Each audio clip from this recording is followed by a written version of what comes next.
Hey guys, welcome back to my channel. Today we're discussing Coca-Cola, ticker symbol KO. And Coca-Cola stock has been trading at $45.80 per share. Since the last trading day, there was a loss of 0.63% or 29 cents, and there was a gain after hours of 20 cents or half of a percentage, at basically around there, 44.44% of gain. So yeah, this company has been around for a very long time.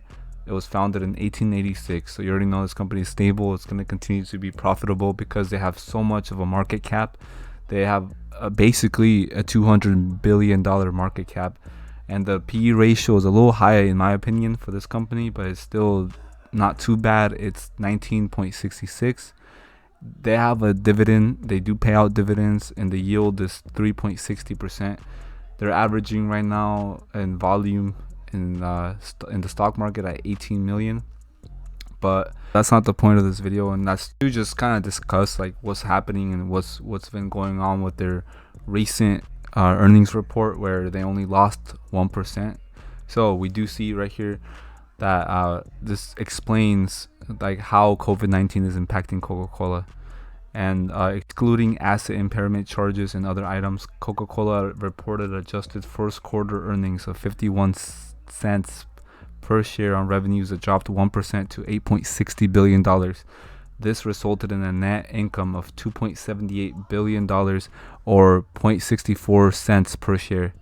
So the closure of cinemas, restaurants, bars, and stadiums due to the measures of social distancing is hurting Coca-Cola business. Though about half of Coca-Cola's revenue comes from home consumption, this blow cannot be amortized with the stockpiling people are getting while on lockdown. An even more significant impact is expected on its second quarter results. We are seeing a little bit of a recovery. If we look at the trading view graph for this is more detailed.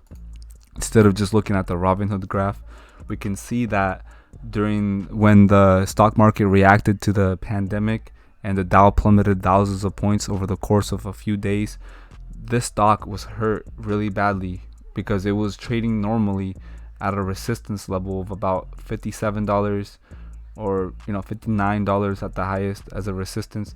And it came down to $37 per share. I mean, during like March 20th and 23rd. So yeah, it's a huge sell-off happening right here. You can see by the red and green candlesticks, there's a lot of sell-off happening around this time period. So the graph is pretty ugly right around here, and then it looked like it was recovering a bit. You see how the recovery it went from $37 per share back up to 44, so it just gained $10 almost. And you could see that there was a resistance right here, resistance level, with the support level being at $41 per share.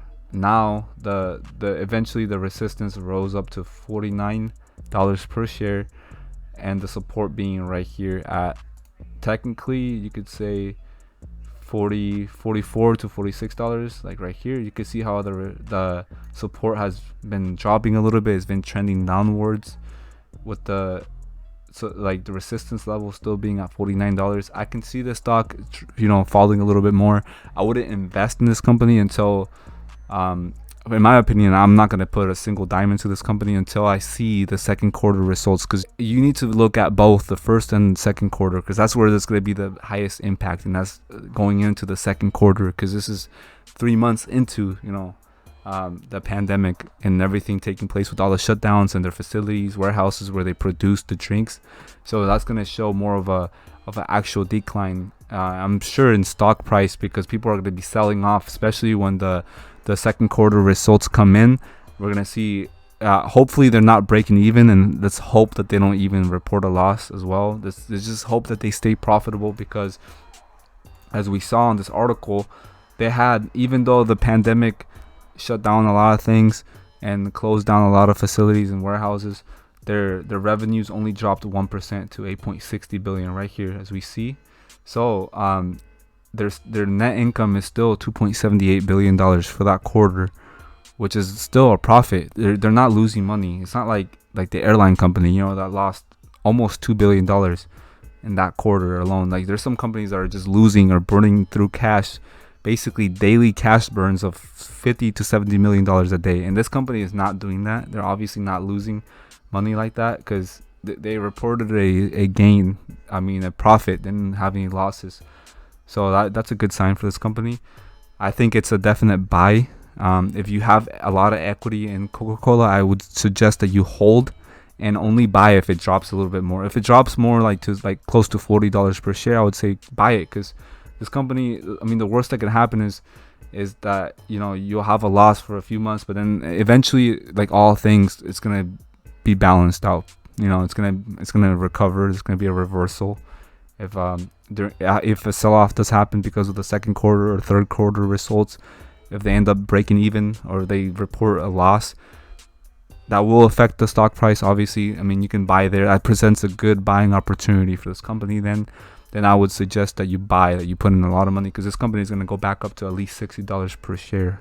That's my bet. That's what I'm hoping on. And yeah, hope you guys enjoyed this video. Please like and comment on it. That will help the algorithm. And if you haven't subscribed to my channel, please do so. If you haven't, I thank you guys for all the feedback, all the support that you guys have shown me. And I'll see you guys in the next video. Peace out.